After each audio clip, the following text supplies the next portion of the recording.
Control your boredom by listening to the Board Control Podcast. I'm NJ Away to the Dawn, and in this episode, I'm going to be doing things a little bit differently. I won't be discussing the One Piece card game, but instead I am joined by my wife, and we'll be talking about the live-action One Piece that has recently been released on Netflix. And my wife has not read the manga or watched the anime, so this is actually her first exposure to One Piece. And I will put timestamps in the description below if you guys want to jump around and hear her thoughts on some characters or some of the episodes in the live action. So yeah, hopefully you guys enjoy, and let's jump into it.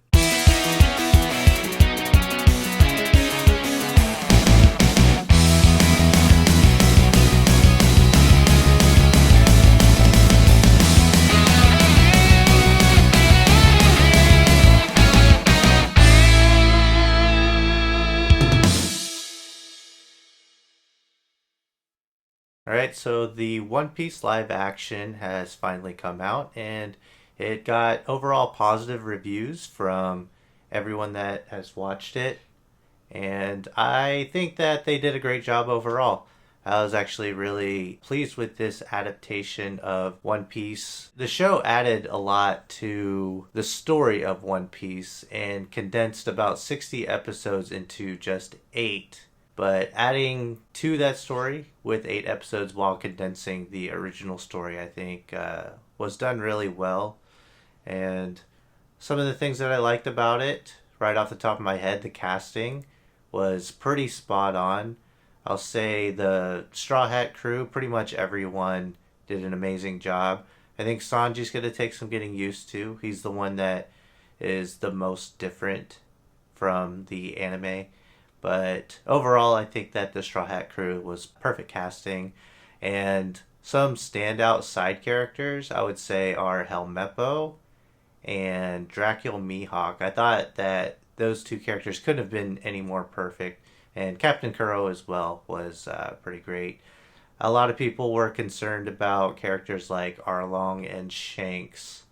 And I was very surprised that Shanks was just pretty spot on as well. I thought he had a good mix of laid back, but he was still strong. Like, you can tell, like, he had a presence about him. And Arlong was fine. He was definitely not the threat that I think that he was in the anime, but he was still fine. Overall, the fishmen were fine. I didn't think that the side characters for the fishmen, like Arlong's henchmen, really did too much. But the music, I really like the music. They have their own soundtrack, and there was one track in particular, I believe it was called My Sails Are Set, featuring Aurora, that came on during Nami's visitation at Belmir's grave, that really hit me in the feels. I thought that that was a nice addition.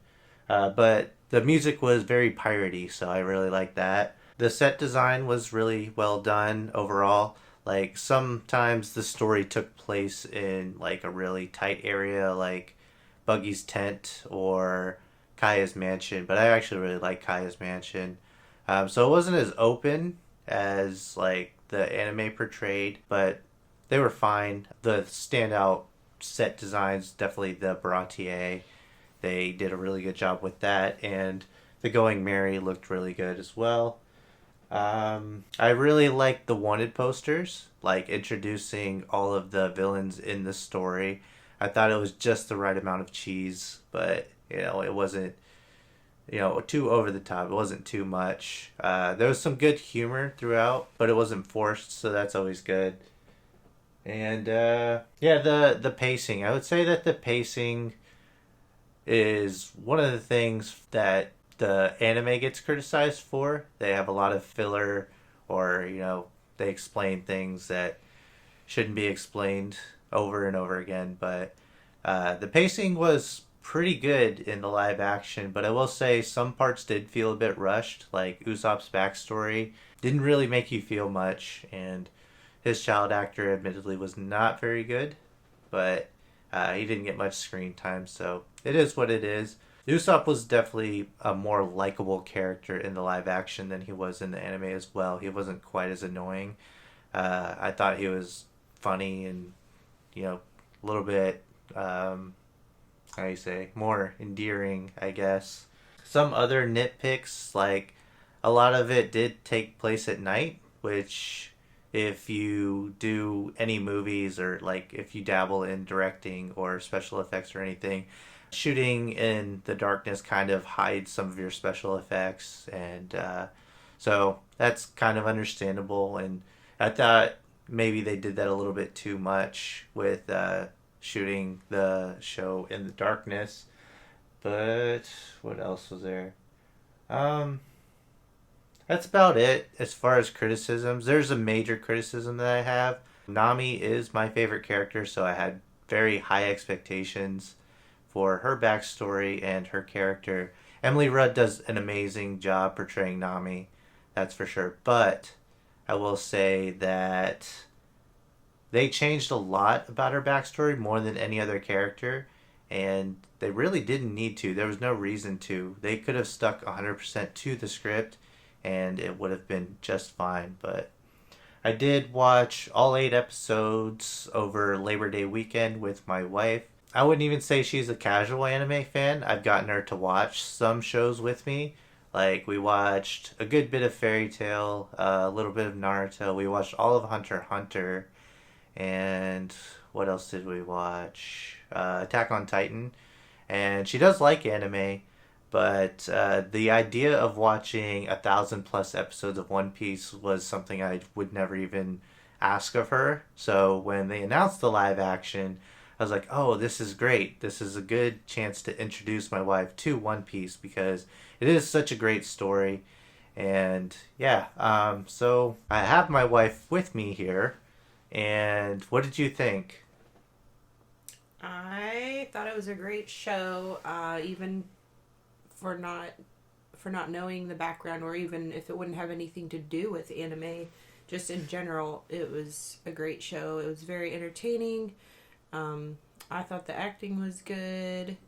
The props and all the special effects looked good in my opinion. I am no movie critic by any means, but I mean, I'm pretty easy to please, but I can say that there are some shows that I watch that are pretty poorly done and cheesy, but I think this one was pretty good quality in my opinion.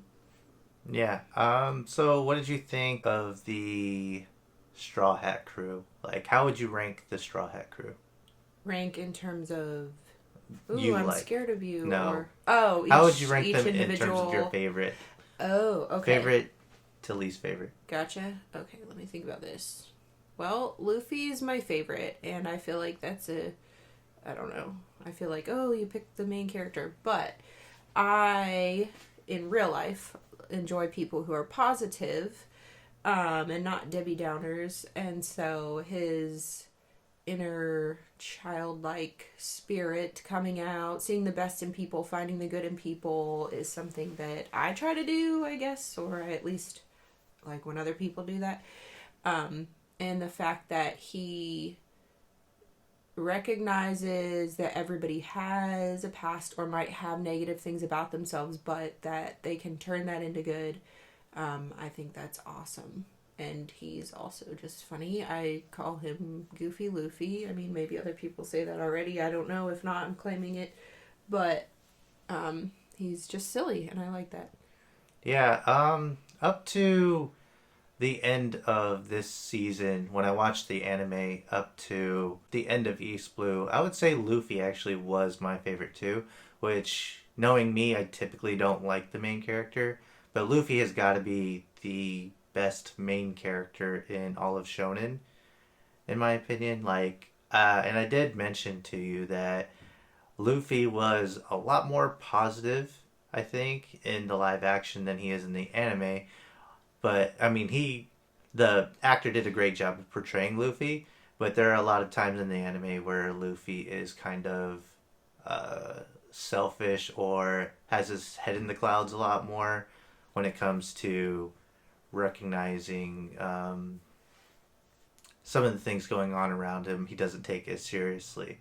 Like a good example is Zoro. He's really concerned about his role as a leader, as a captain in the live action, whereas I believe in the anime, he just knew that Zoro would make it through because he's going to be the greatest swordsman and he had a dream. So there was no way he was just going to die in that moment. So, um, but yeah, so Luffy's your favorite, and there's no shame in that. He's a great character, and everybody loves Luffy. So, He's a lovable guy.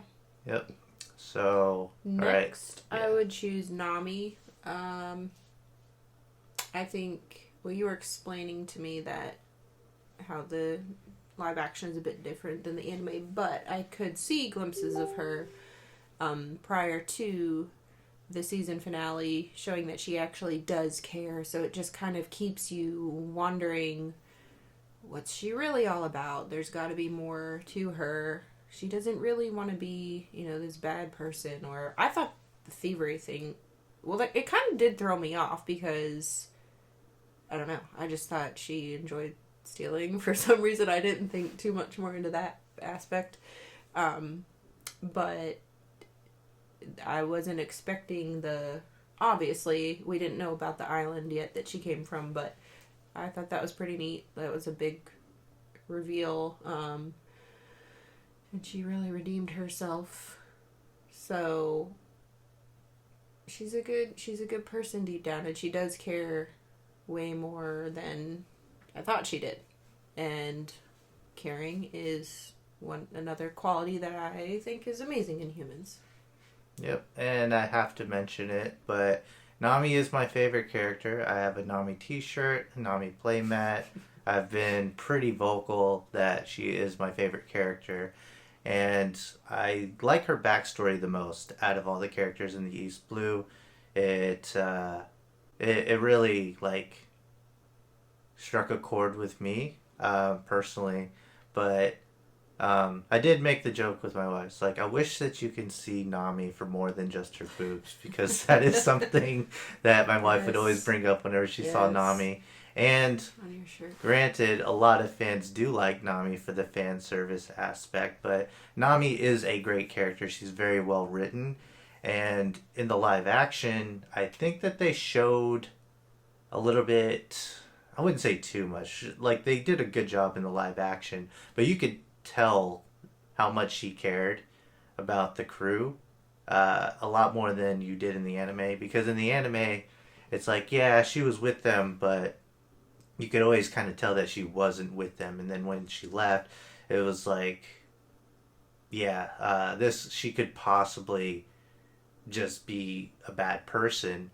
But that's why I think in the anime, her backstory was done so much better. So Nami actually didn't become my favorite character from Arlong Park. She was up there, but for me, it was Long Ring Long Land, where I was like, okay, this is definitely my favorite character because she's the real pirate in the group. But I won't spoil that. But yeah, I think that Arlong Park, that arc, was a lot to do with Luffy as much as it was Nami for me. So that's why, like, Luffy was at one point probably my favorite character, but it definitely grew into Nami. And one of the things about Nami's backstory that I really liked about her, the Arlong Park arc, was her flashback with Belmere. So she's basically like, Belmere adopted Nami and Nojiko. And adoption is something that was big in my family. Like, my dad is adopted. I have 2 Chinese cousins. So just having that story where, we're not blood related, but you're still my child, was something that I always, really enjoyed about Nami's backstory. And I think that Nami, she had the greatest representation of a selfless sacrifice, Like, in the live action, the villagers didn't know about what she was sacrificing for them. But in the anime, they did know, which it still worked both ways. Like, you would think it would work better in the live action, but there was just a lot of things in the live action that wasn't done as well. Like, I'm gonna put it blunt. Like, a lot of you have watched the anime, so you know. But I think Nami having the fight with Belmere and then having Belmere have to actually spend Barry to uh, cook like an apology meal for Nami, and then that actually is what tipped Arlong off that there was another house nearby because he saw the smoke from her cooking. So it kind of set it up to where it's like, oh, this is kind of Nami's fault that Belmere was found, and you know you could argue that she's the reason that Belmere ended up dying, but just having that extra guilt in the story, I think the story was perfect as it was, and I don't know why they changed it, but yeah, obviously Nami, my favorite character, great character. She's a good one. Next for me would be Zoro. Because you just need one of those good, strong, reliable, good fighters. And he is that, but then also on the flip side, you can see he's a bit of a softie because he's so loyal already to Luffy. So it's kind of cute, like a cute little friendship, even from a from a tough hardcore fighter. And I think, I'm predicting obviously he's just going to get stronger because that can't be the last time he fights the big guy. So sorry, I forget his name. Dracule Mihawk. I was about to say something about vampire, and I was like, it's not. Because it sounds like Dracula. Okay. Yeah. So he does have like a Transylvanian accent, so. Yeah. So I think I'm hoping that there's more. Obviously, I feel like there has to be more coming from that. More to come. Yeah, and I'm sure a lot of Zoro fans will appreciate you calling his relationship with Luffy cute. He is Luffy's first mate, and he is very loyal. Zoro is a great character. He's a badass.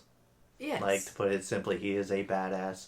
And especially in the live action, like, when Luffy fights, it's a lot of his Gum Gum ability, so it's like a lot of special effects. But when Zoro fights, and this is like what you want to see, at least for me, someone that likes good fight choreography, is Zoro was doing some Jackie Chan shit up in that bar in episode 1.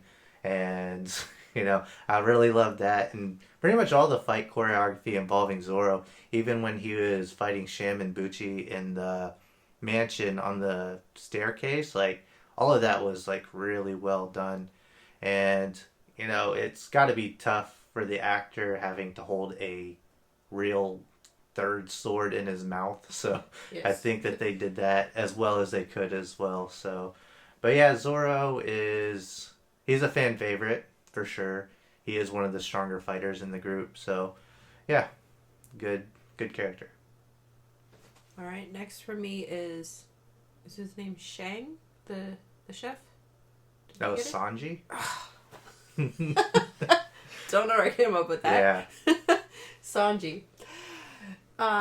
Let's see. I like him for his surprisingly strong fighting abilities. I wasn't expecting that because you go from this kid whose main thing is cooking to flash forward and boom, I'm gonna just get you with just my feet, which I know you explained that to me. And yeah, I don't know if we were talking and we missed that part. I feel like if they didn't explain the reason why he uses his feet, then that was kind of a bit of a failure on their part, because I think, if you just watch and you just see him kicking all the time, you're like, oh, so that's just what he does. But it's like, there's a reason that he uses his feet and not his hands, because he uses his hands for cooking. Briefly touched on it after you explained it to me. I could be wrong. Yeah, I just don't remember it, so I'll definitely go back and watch it for sure. But so that's something I don't remember. I'd like to see more on. Well, I don't know if they'll show, but I'd like to see more on his training. I'm assuming it was the ex-pirate that raised him that trained him. Oh, maybe I'm wrong by the look on your face. I mean, that's not something they really explained, but that would make a lot of sense considering he was Redfoot Zeff, because he always had blood on his boots. Mm-hmm. So he fought with his feet. It would make sense for Sanji to fight as well with his feet, thanks to training from Zeff. Okay. but he's pretty intense. I wasn't expecting him to be that strong, especially with just his feet. And then... What did you think about Sanji's, like, kind of flirtatious personality? What did you think about that? Didn't bother you, did it? No, it didn't bother me because I don't feel like it was over the top. Like, I feel like it was a little bit more innocent. From my, He was way more... I don't feel like it was creepy. I feel like it was... Okay. You know what I mean? So, Sanji is my least favorite character in the anime. Okay. But, for the reasons that you just explained, he actually is creepy. He's way more suave in the live action. But he is, like, way too much when it comes to the flirting. Like, to the point where, like, he gets, like, ridiculous nosebleeds anytime he sees an attractive woman. Yeah, it's absurd. And it ruins some moments for me in the anime. Okay. Like, I actually cannot stand his character. Everyone, like, this is for everyone, like, that is caught up. I'm not caught up. I'm on, like, episode 600. Everyone keeps telling me it gets better right after Thriller Bark delay. I was like, man, I don't know if there's anything he can do to recover for me from after that arc. You know, he's definitely slimy in that arc. But people are like, oh, just keep watching. He gets better. And I do believe people. Like, you know, people don't steer me wrong. But then I get into Fishman Island, and then an entire arc starts off, like an entire plot point in that arc starts off because he's losing too much blood because he's seeing attractive women too much. And it's just kind of unbearable for me seeing Sanji in the anime at this point. But anyways, I think that's a good thing though. Is that the live action, I think, are going to fix the problems that I have with Sanji. And honestly, it's because the things that they do with Sanji in the anime, they can't do in the live action. Like, I don't think that people would accept some of the things that he does in the anime in the live action. So, but yeah. So, that's my take on Sanji. Gotcha. And then last but not least, Usopp. I don't dislike him. He's just last on my list. I guess because he lies. That to me, in real life as well as on TV shows, is a turnoff because I think I've explained this to you before when people lie on shows and you're like, oh, you know what's going to happen. Like, it's just going to lead to bad. But he is growing on me, though. Because, you know, I think you kind of mentioned to me that there is more to his backstory as well. So it's like, obviously he's... Yeah, a little bit more. He definitely has the weakest backstory, but they kind of just, like, ran through it in the live action to the point where it's like, okay, your mom's on her deathbed, your dad left for piracy, and that's why you yell the pirates are coming. It's like, that's fine, but it's like, I don't know, the way that they did it was very rushed, and it's like, compared to everyone else, it's like, everybody lost somebody. Right. Because you know me, I'm a sap, especially for kids, and I normally would have been probably crying at that part when his mom died. But I think the child actor wasn't so bad. That too. They didn't really, I guess, show a lot of it compared to the others, like you said. So I guess there maybe more of an explanation of why he does lie so much, or maybe he's just so used to it now that he can't stop. I don't know, but at first I thought he was going to annoy me a little bit. He doesn't really annoy me anymore. Maybe the first episode or two, but I think he's grown on me, and I did think it was pretty sweet. Not sweet like that, but like, oh, it's so sweet when they allowed him to tell the villagers that he was the main, victor over the fish people, the fishmen. Yeah. It was kind of funny to me. They just let him have his moment. I'm honestly kind of surprised that he's last on your list of Straw Hats, just because he seemed to make you laugh the most, and probably I didn't think his lies were like we discussed before when we watched movies or anything, because he didn't tell a lie that like was serious, like everyone knew, kind of like he just tells stories, Yes. So even his friend Kaya knew he was lying about his stories. Yeah, and I mean, like I said, he's way more likable in the live action because a lot of people that get into One Piece are like, okay, I'm ready to take on this task. They get to Syrup Village and they're like, no, I can't do it. Like, this character's too annoying. And Syrup Village, like, I enjoy the arc well enough. You know, it's not that, it doesn't take up that many episodes, but starting to get into a show, a lot of people get to Usopp. They don't like his character design. He's a lot uglier in the show, I guess, to put it bluntly. But he's a goofy looking character. He has a long nose, and he has an annoying voice. So yeah, but that's actually something that I like about Usopp is how unlikable he is at first and how he grows on you as the series goes on, because he has some of the best moments.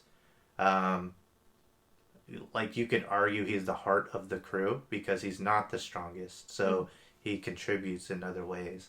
So, but yeah, it was funny watching your reactions and listening to your reactions, because when it comes to Usopp, it was like you had a soundboard. It was like, oh no, or like, someone needs to teach him how to fight, you know?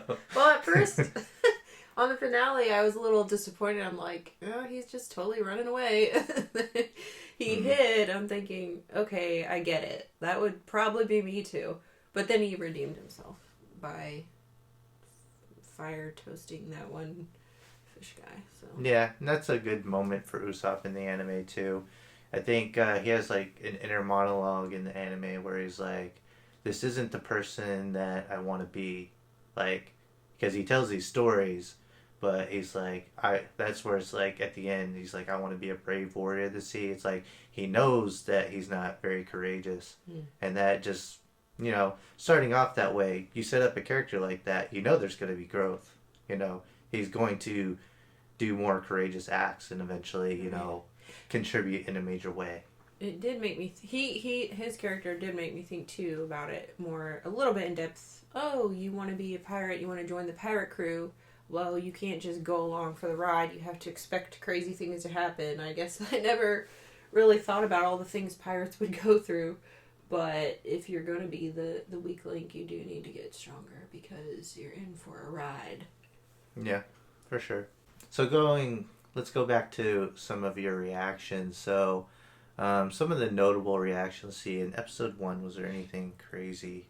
Well, first of all, so the scene with Helmeppo was not in the anime in episode 1. Which one is that? Helmeppo is haircut. Oh. Okay. Yeah, so that scene, you know the scene. Yes. I'm talking about in episode 1 where he's kind of posing with Zoro's swords in his birthday suit. Oh. So That scene. yeah, so what did you think about Helmeppo? Where did you think his character was gonna go from there? Oh, I was about to be real annoyed at him the entire time, but then he kind of seemed like he changed a little bit already too. He's kind of like morphing into a good guy already. And to me, that's a little bit unbelievable, to be honest. Like, I just don't feel like you can go that quickly from being that much of a jerk to, I don't know, maybe it's because his dad's dead now and he's like, oh, I'm not under his... That's not it. Well, he got hung up in the yard, but I don't think they killed him. Oh, maybe I misunderstood. My bad. Yeah. Well, that's one thing, is that they are killing people in this. I guess I just assumed. Yeah, because I told you one of the another big criticism of One Piece, other than the pacing, is there are no stakes. Like, nobody dies except in backstories.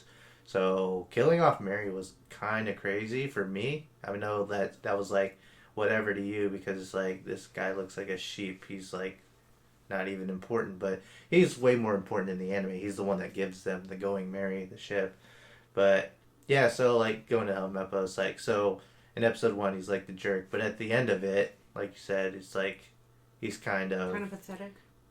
Oh yeah, he's always pathetic, Yeah. pretty much. But you know, he's kind of like Kobe's buddy. Like, but do I want to Kobe believe a friend. that yet? I guess. I Yeah. don't know. That's like part of good storytelling too, is where you can write a character to be completely unlikable, and then eventually grow to like them a little more. And you can kind of sympathize with him. You could see like his dad was pretty abusive and Right. disappointed in him all the That's time. what I was kind of saying. So- Like, now that he's not right. Yeah, under so his it's dad's like, of course he's going to thumb, be a he's- brat like that, an entitled brat, because he's the son of this Navy leader, you know, so yeah, he thinks he can get away with whatever, but yeah, it's definitely another character that's going to see some growth. And speaking of, like, Koby wasn't in East Blue as much as he is in the live action. I think that was a complete positive.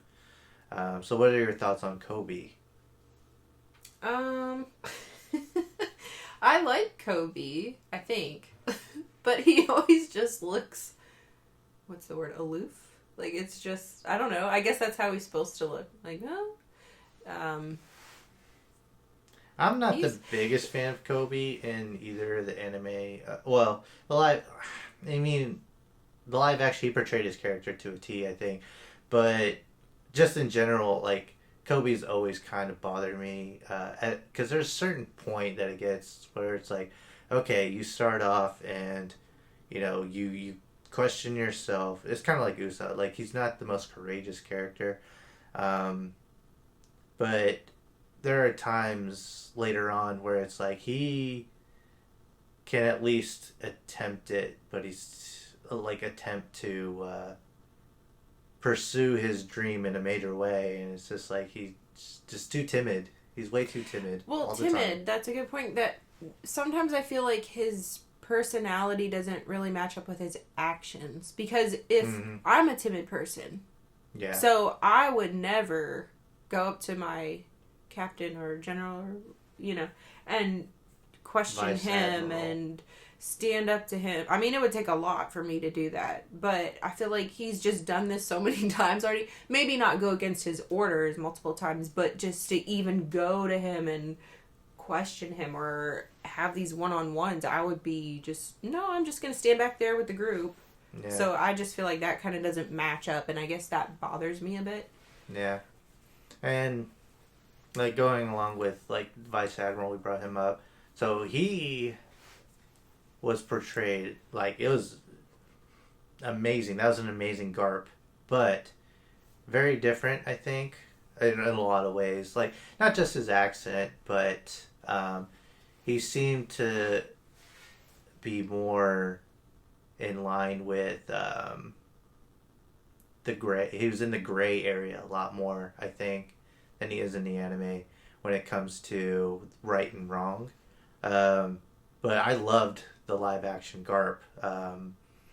And yeah, like I was telling you, Dracule Mihawk, who the person they cast for that, it was a mirror image of the anime. The voice, the look, everything about Cool. that Mihawk was spot on. But this Garp was different. And that's one of the things that the live action does, is it does add a lot to it, and we see a lot more Garp in this. So what was your reaction to learning that is Luffy's grandfather? I was never expecting that. I was pretty surprised. Obviously, you can have any number or combination of nationalities in a family. I totally get that. There's multiple ways. Mm-hmm. You can marry this person, adoption, anything. But I'm curious. I'm like, well, he's got that accent, he's got that accent. I just want to know, you know, how this all works. And Yeah, the ethnicities don't line up, for sure. yeah, which that's totally real life. But I just found that interesting. And then also, it's just how they're just so different in their the things they are pursuing in life, like complete polar opposites on the sides of the fence there. Yeah, Pretty and interesting. the finale really hit on that, and it was a good way to end a live action adaptation of the show, because it's like, you know, it could just end with them sailing, which it did, but there was like that storyline in the background, and that's why you like weave Garp and Koby in the Navy in and out of the story, and it just worked. It worked so perfectly. I think that really was a good addition to this adaptation for sure. Um, let's see. So that's like the episode 1 characters. What do you think about Shanks and his crew? I know there's like not much to go off of for I you, don't feel like, I don't know. I don't feel like I've seen much. I mean, he seems like a good guy. They seem like good people. They stick up for a kid. You know, that's saying a lot to me. Mm-hmm. Did you mention, or where did I hear something about him being strong?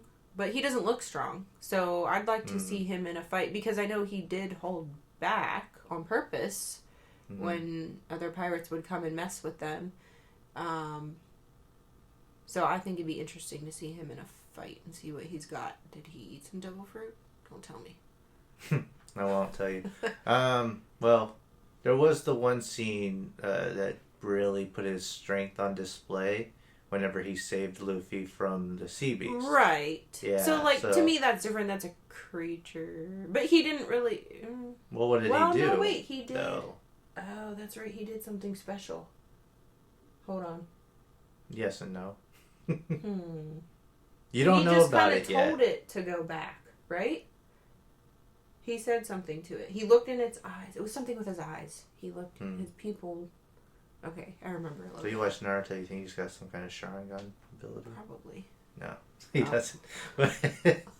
But yeah, Shanks is one of the strongest characters, and I tried to kind of let you know like where people sit in the world, because it's like, okay, you get the bounties, which are great, and then Mihawk, even you see his wanted poster, but it says that his I forget how they word it, but basically his crimes are forgiven because he's a warlord of the sea.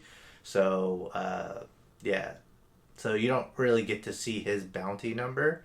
I guess it's kind of a spoiler, but you see how strong Mihawk is. He slices a sword from the beach and cuts a ship in half, and he takes on the strongest fighter that we know, that at least is portrayed in the Straw Hat Crew, with just his little knife necklace. So yeah, so you see how strong Mihawk is, and then I try to let you know, like, yeah, Garp is probably above that or right on that level.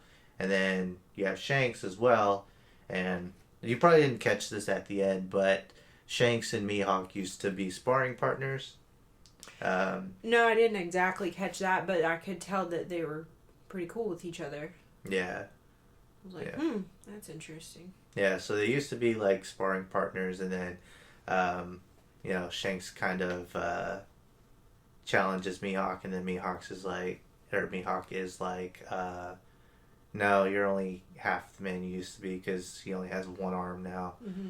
And then, so they do a good job of kind of showing the end game goal, like, this is how strong you need to be. Like, Luffy and his crew are nowhere near Mihawk, Shanks, and Garp. So, yeah. So they did a pretty good job with that in the show. You know, displaying their strength at various times throughout. I mean, there's so many other characters to go through, right? Because they jammed so many characters in. We're just going down the line, like, Kuro. What'd you think of Kuro? Kuro? Refresh me. Black Cat Pirates, the Butler. Oh, I don't like that. Clawdor. I did not like... I mean, as far as... I love horror movies, but there are certain ones that, like, just are creepy to me. Like, in a different way. Like, yeah, you said it was weird, creepy, but then you said it was in a good way, yeah. But that, yeah, like creepy because you creeped me out. Yeah. That was something that the live action did better, too. Like, Syrup Village, not a lot of people like that mini arc, but having it take place in Kai's mansion I thought was awesome. Because, like, it was like a haunted mansion kind of thing, and then you got Kuro just going down the hallway, scraping his claws against things, is like, gives off like a Freddy Krueger kind of vibe. Mm-hmm. You know, big fan of Freddy Krueger, so I thought that part was cool. And like, just a little detail, like the cast, he looked exactly like Kuro. It's another one of those where it was a mirror image of the anime character, but like even down to like him pushing his glasses up with his palm, like, you know, he had the mannerisms down. So, but yeah. Yeah. It made me have that when you am I alone in this? Some kinds of like old porcelain dolls are so creepy. It gave me that type of feeling. Like not a horror scary, you know what I mean? Yeah. Yeah. I guess it's supposed to though, so they did a good job. Mm-hmm. There's like some things you caught on to though, like I don't know how obvious it is, but this was your first experience with One Piece and you're like, oh, he must be poisoning her. Oh, so yeah. it's like, but I mean, you can kind of get that the butler is at least kind of creepy. Mm-hmm. So there is that, and then like they constantly hinted, like Zoro was like, I've seen him somewhere before, so it was like, okay, so there's something up with this butler, and Kaya's sick, and he only makes her eat this one thing. So it's like you could definitely connect those dots pretty easily. But that is something. Who drinks blue tea and eats blue soup? Yeah. Doesn't question it. I don't know. Yeah, that's a good point. But all right, so then we get to here's one that they did really well. I think they did Sanji's backstory really well. What did you think about Zeff and Sanji and the backstory and what ended up happening in that? No. I'm just gonna be dead on that rock. I wouldn't be able to chop off my leg before I even have the nerve to eat it. So that threw me for a loop. I was like, wait a minute. Because when they showed I thought it was a dead fish at first. I was like, oh, he somehow climbed down there and got a fish and somehow got back up because he wanted to just do like he didn't want what's his name again? The blonde guy? Sanji. I don't know why I cannot remember his name. I was like, okay, he gave him all the food. Yeah, whatever. And he thought, well, I'll just do the dangerous stuff, and he doesn't need to know I'm doing this. So I thought it was a fish. Like, he somehow got and I thought that's how he hurt himself. You know, I will say that was probably a botched moment for the director, because I feel like from a distance, if you're just watching this for the first time, you probably just would not even catch that his leg's missing, right? I feel like that's a moment where you would do a cut to like a close-up of his leg or something like that, and maybe pan out or something like that to make it a little bit more clear. But I mean, little Sanji blurts it out as like, you ate your own leg. So it's like, I think that's when you knew for sure what happened. And it shouldn't be that way. It should be a visual thing to tip you off on that. But I did like the backstory, like, because they stuck to the script when it came to that. And it was like, when I watched that the first time, I was like, wow, like that's pretty serious. That's some heavy stuff. That's pretty deep. And that's where I think that the story starts to turn good, turn like really interesting, because like East Blue, it's very lighthearted. Like Syrup Village, Orange Town, you have your antics with Buggy. I don't know how we skipped Buggy. We'll get back to him. Yeah, I don't want to talk about Buggy. He's my least favorite. That's crazy. Okay, we'll get back to Buggy. But anyways, back to Sanji's story. That's just when the story starts to take a more serious turn, I think, where it's like, wow, this is getting good. I can't stop watching after this part, and then you get into the best Arlong Park. So it's pretty crazy that he gave Sanji all the food and ate his own leg. And one thing I'll say about the live action, the way they did that scene, is whoever the actor was for Zeff, once again, crushed it, because the look on his face, like, it was almost like he was ashamed that it came to that he had to eat his own leg to survive. It's like, I don't know, like regret and shame, and like he was shaken by the whole thing, like traumatized, and it's like, this is a tough pirate captain, and he could have easily just went over and just took Sanji's food or ate Sanji or something. But yeah, which that's so interesting but I guess they did explain it's because they both had the same dream. That's the only reason he felt sorry for him, right? Because because he called him an eggplant, which I don't think that was in the anime. Maybe it was. it's been a while since I've seen the anime, but he called him an eggplant, which to him was like, you, like, I've been searching for the all blue my whole life, and I haven't done it, and here I am, I'm an old man, and now I have one less leg, and I didn't accomplish my goal, my dream, but you can. You still can. But did he feel that way before he ate his leg and was all defeated and all? You know what I mean? Is that why he gave him the food? Because I feel like... Yeah, I think so. Except for the Straw Hat Pirates. Yeah, he wanted Sanji to live. He was... Okay. I think he was fine with dying if it came to that. He did everything he could to survive. And, you know, they both made it out of there, but... But is it because they had the same dream? Or is he just a good guy deep down? Because I feel like most of the pirates, besides the Straw Hat crew, aren't the type of... It was definitely the connection. Feel us... Yeah. Wanting to help a child.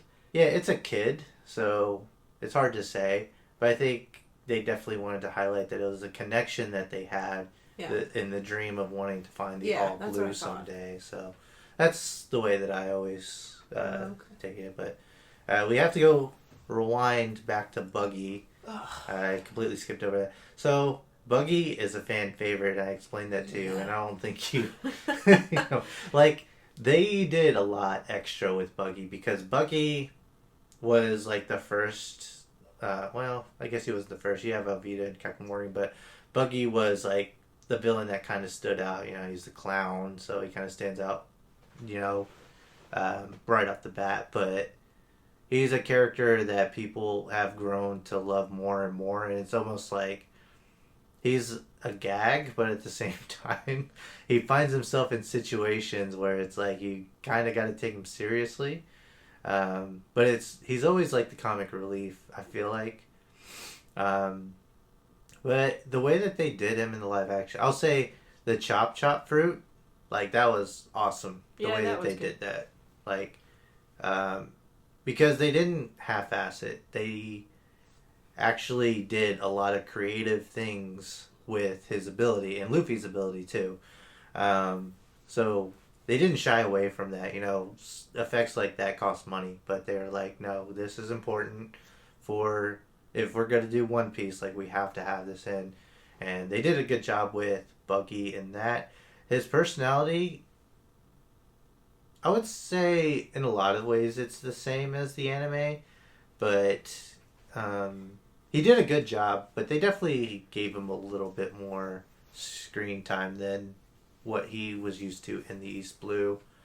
But I think, you know, that's kind of part of the fan service because he's such a fan favorite. But maybe he'll grow on you. Maybe. Yeah.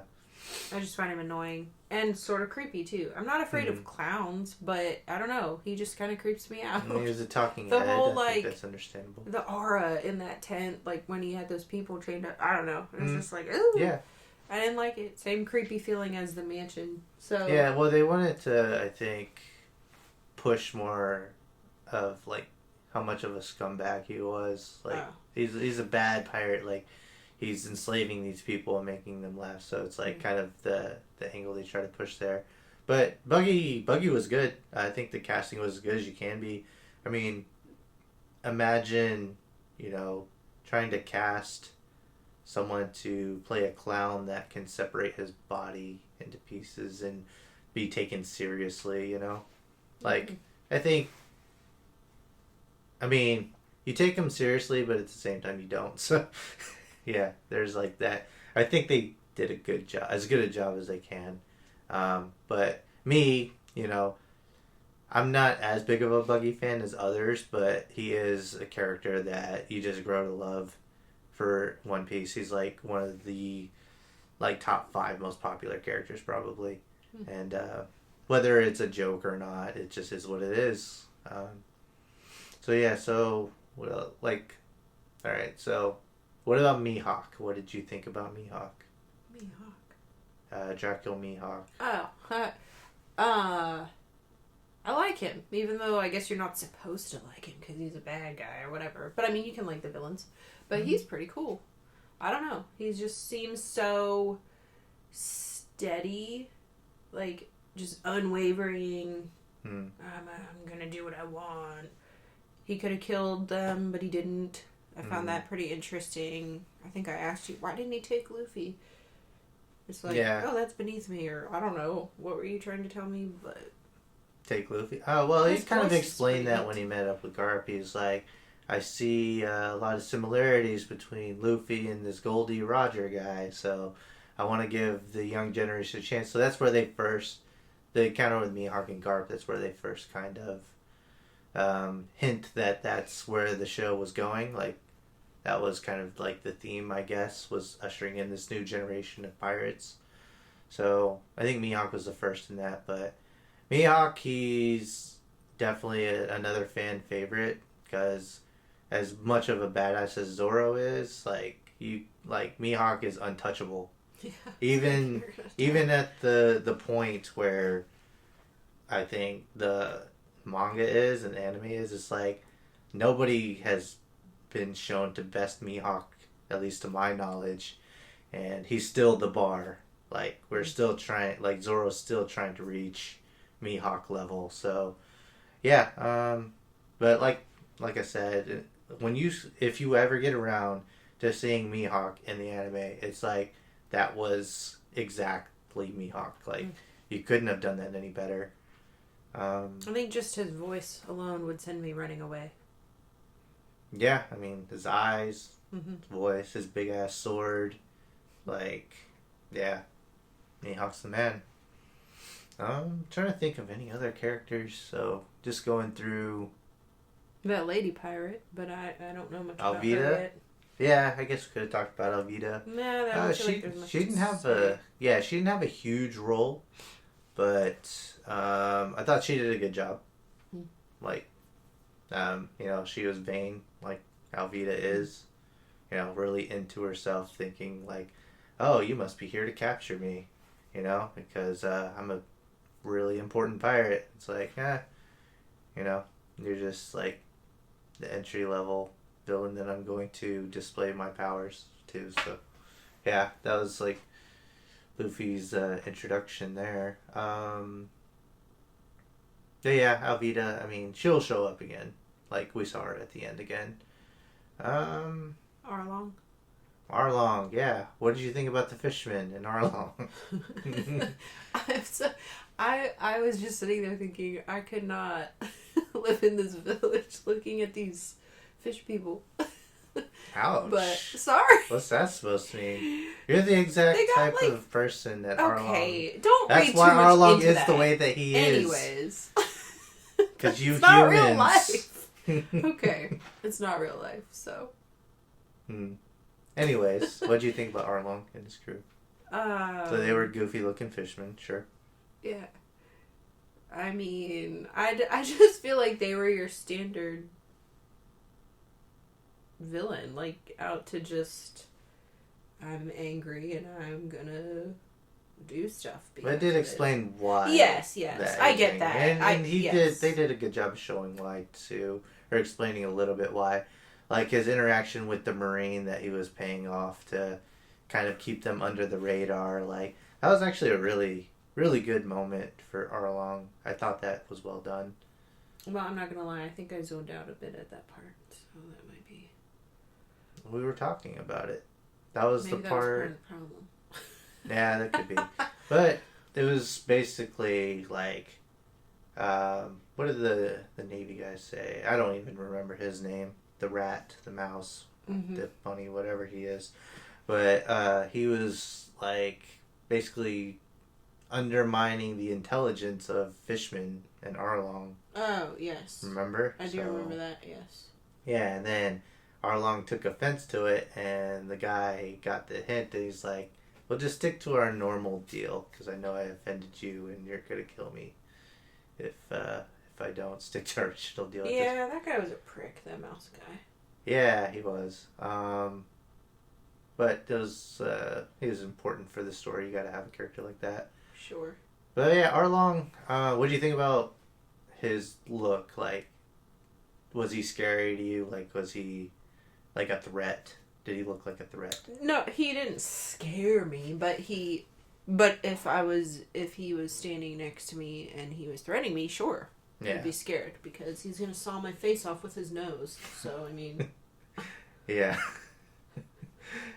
For sure. bring it in for a hug. No, thank Like you. I did tell you, like Arlong was kind of a character that people saw screenshots of, and it was like that doesn't work for me because I mean he's purple in the live action, he's blue in the anime. I don't know if that matters, but I think that his stature is something that fans were kind of turned off by. I mean, he was a big dude, which you even say like I don't know, he's a big dude to me, but it's like yeah, he is, but he's like twice as big in the anime. Like he's definitely a towering presence.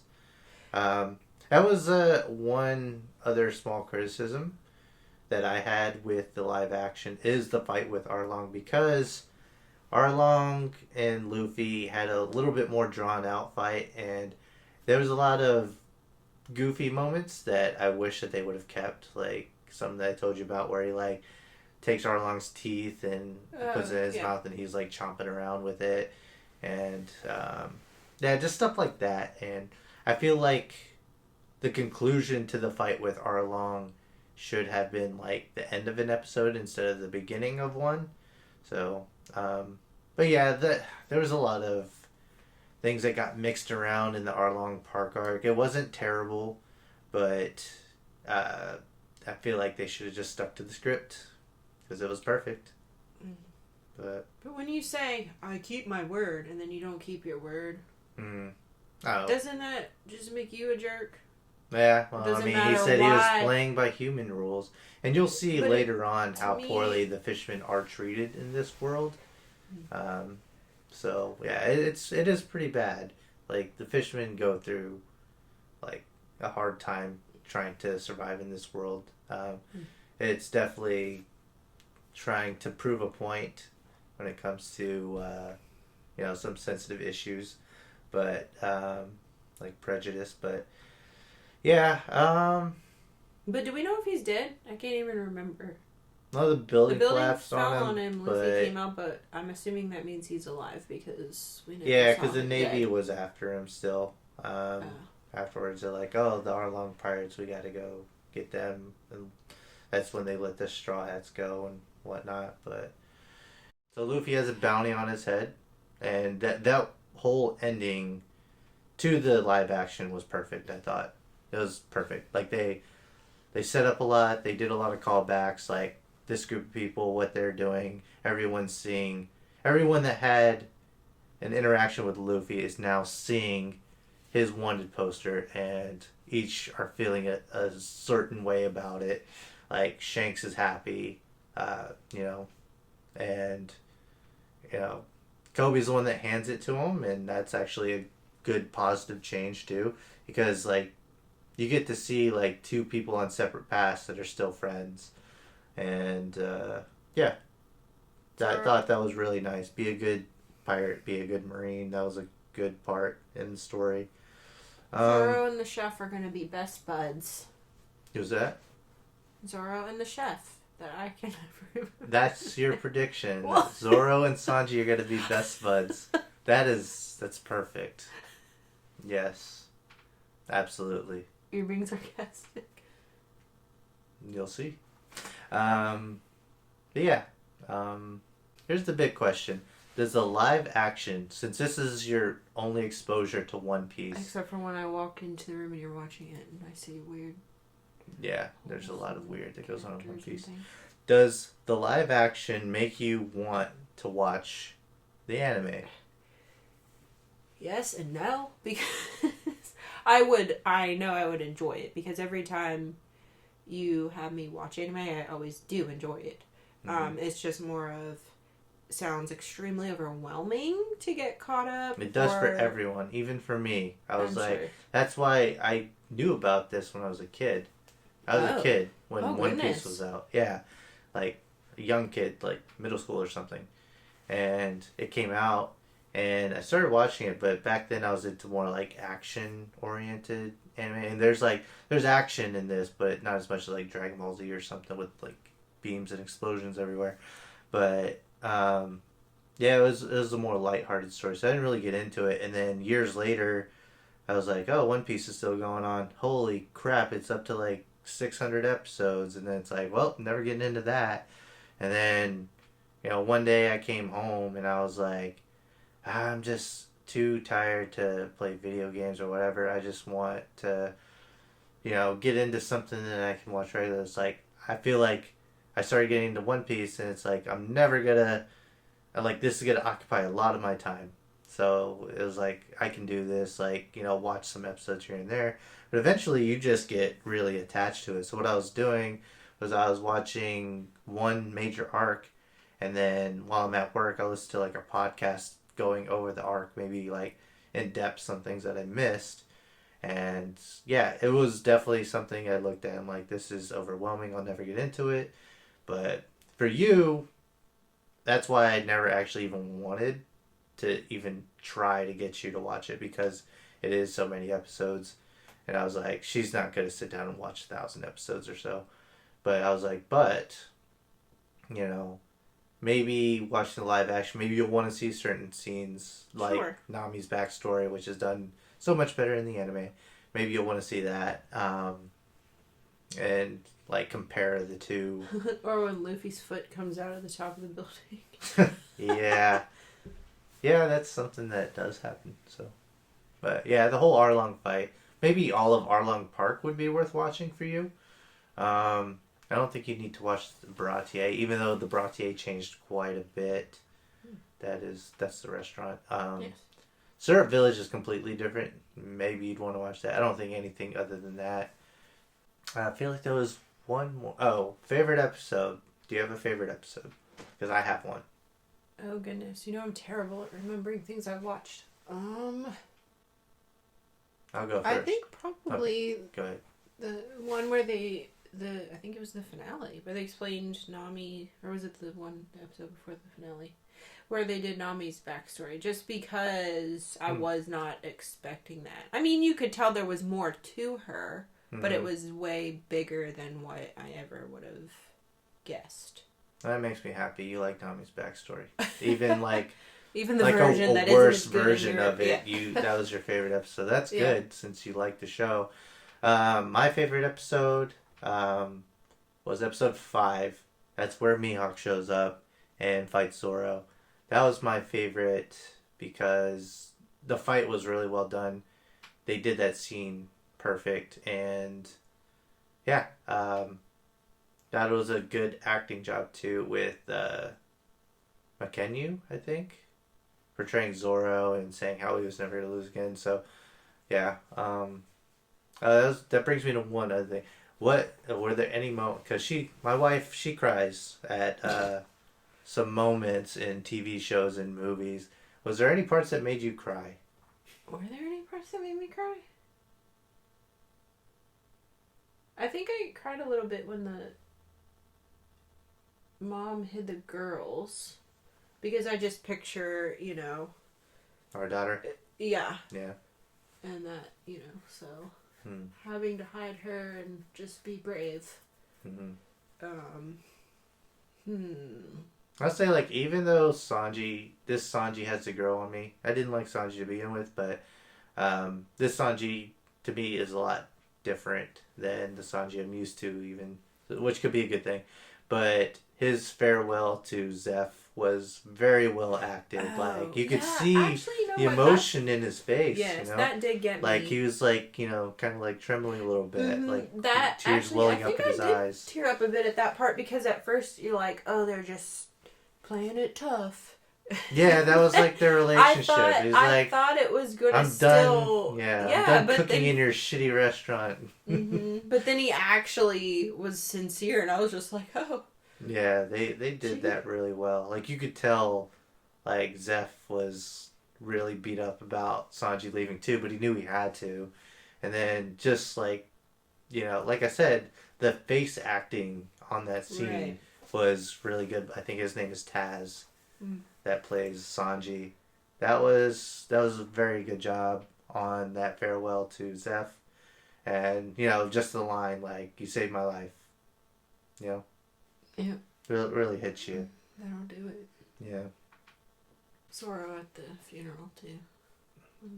Oh, Kuina. Mm-hmm. Yeah. Yeah. That was definitely, and you asked me too. It's like, do we know what happened? Or it's like a freak accident, you know? So it's not as detailed, right, as a backstory. Because it's like, well, what happened? It's like, that's the thing, I think, it doesn't matter. She's gone, you know? Like, it doesn't really matter what happened to her.